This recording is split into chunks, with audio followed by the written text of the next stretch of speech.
In this video, I'll show you how to make Dunkin's newest item, their new roasted tomato pesto grilled cheese sandwich. But even better, let's call this the ultimate version. Stay tuned and I'll guide you step by step on making this.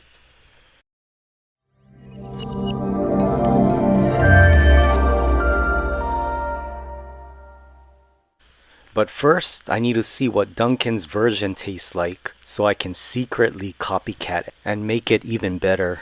This was $4.79 on the menu. And here's my review on what I thought of it.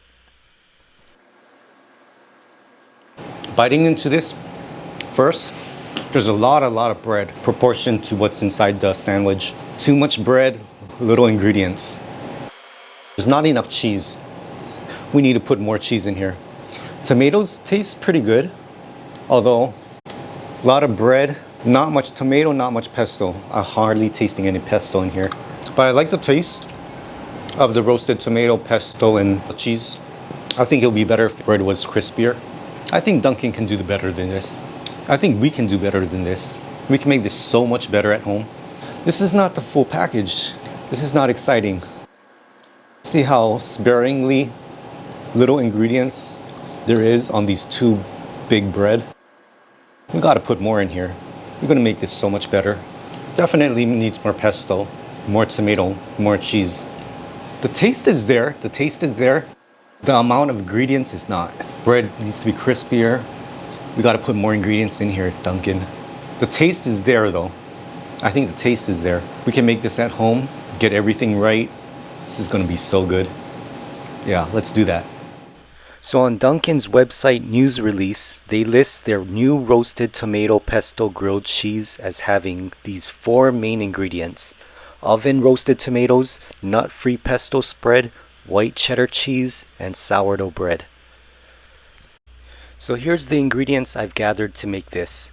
On the left side here is what we'll use to make the roasted tomatoes. I'm using Compari Tomatoes, which has a nice sweet flavor. 2 of these will cover 1 sandwich, along with olive oil, thyme, and 1 garlic clove. And in this section here is what we'll use to make the nut-free basil pesto. I've got 1 cup of fresh basil, shredded Parmesan cheese, extra virgin olive oil, half lemon's juice, and 1 garlic clove. And I've got 4 slices of sourdough bread to make 2 sandwiches, along with 4 tablespoons of butter and slices of white cheddar cheese. Also, if you don't want to make homemade pesto from scratch, you can also just buy a jar of basil pesto from your local grocery store. However, note, store pesto will usually contain some kind of nuts. This jar here has cashew nuts in it as well. Just thought I'd let you know, as Dunkin doesn't use any nuts in their pesto spread. But that's just an option if you want to do less prepping. Now that we're all set with ingredients, let's put this together. We'll first preheat the oven to 450 to get the tomatoes roasted. For Compari tomatoes, you can use 2 per sandwich. I'll be making 2 sandwiches, so I'll cut up 4 tomatoes. I'll rinse and pat them dry, and I'll cut them into quarters, cut in half and in half again. And do the same for the rest. Place them on a baking sheet with parchment paper, and I'll mince 1 garlic clove. Sprinkle that over the tomatoes, along with some salt. Drizzle some olive oil over the tomatoes. And lastly, add some fresh thyme leaves over. Now place that in the oven for about 25 minutes once the oven is preheated at 450. While that's roasting, we can make the nut-free basil pesto. For this, you'll need a small blender or food processor, and into that I'll squeeze the juice out from half of a lemon. Add 1/4 cup of extra virgin olive oil, 1 garlic clove, a pinch of salt, and 1/4 cup of shredded Parmesan cheese. I'll blend this portion first before adding the basil.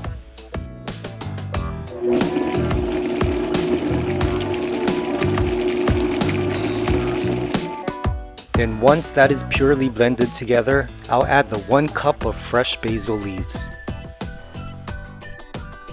And blend again until smooth.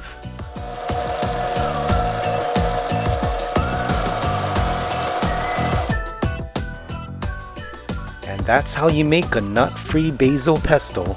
The consistency looks good and everything looks well blended together. The tomatoes are now done roasting and I'll let it cool off on the side for a bit. In the meantime, I'll lay out the 4 sourdough bread and start spreading the pesto over. One side for each sandwich is fine like this, which is what Dunkin did, but much less. But I'm making it the ultimate version, so I did pesto on both sides. Now add 2 white cheddar cheese slices on one side of the sandwich, then add your roasted tomatoes. I'm adding 8 slices of roasted tomatoes per sandwich. And top it off with another layer of 2 white cheddar cheese slices over that again. And now close the sandwich with the other slice of bread. Now it's ready to be grilled. On medium-low heat, add 1 tablespoon of olive oil and 1 tablespoon of butter. Mix together until melted. Then add in your sandwich. Move it around so the oil and butter gets absorbed around the bread. Let it sit for a few minutes until the bread gets a nice golden brown crust. Before I turn it over, I'll once again add 1 tablespoon of olive oil and 1 tablespoon of butter to grill the other side of the bread.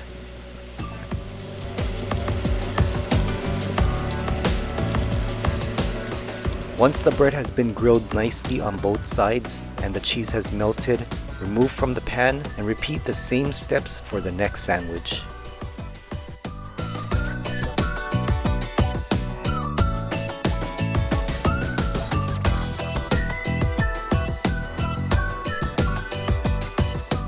Got that golden grilled bread on both sides and melting cheese. Now we're done. There you go, Dunkin's new roasted tomato pesto grilled cheese sandwich, the copycat version.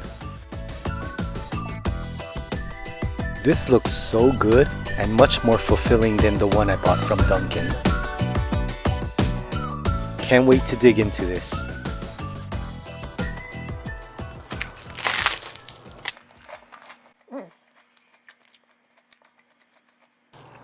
Very cheesy. And pesto is perfect. Tomato with this is really good with the pesto. So much better than Dunkin's.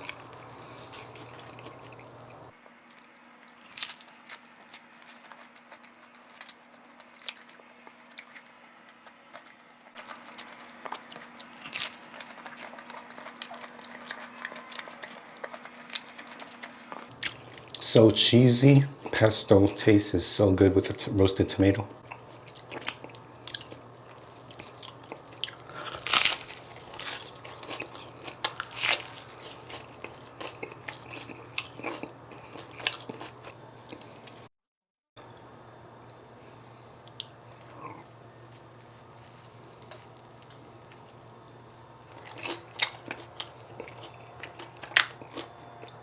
Double layered pesto. Bottom and top.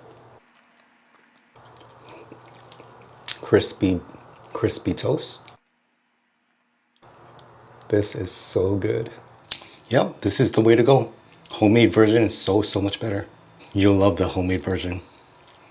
All right, thanks so much for watching and I'll see you in the next one. Take care and aloha.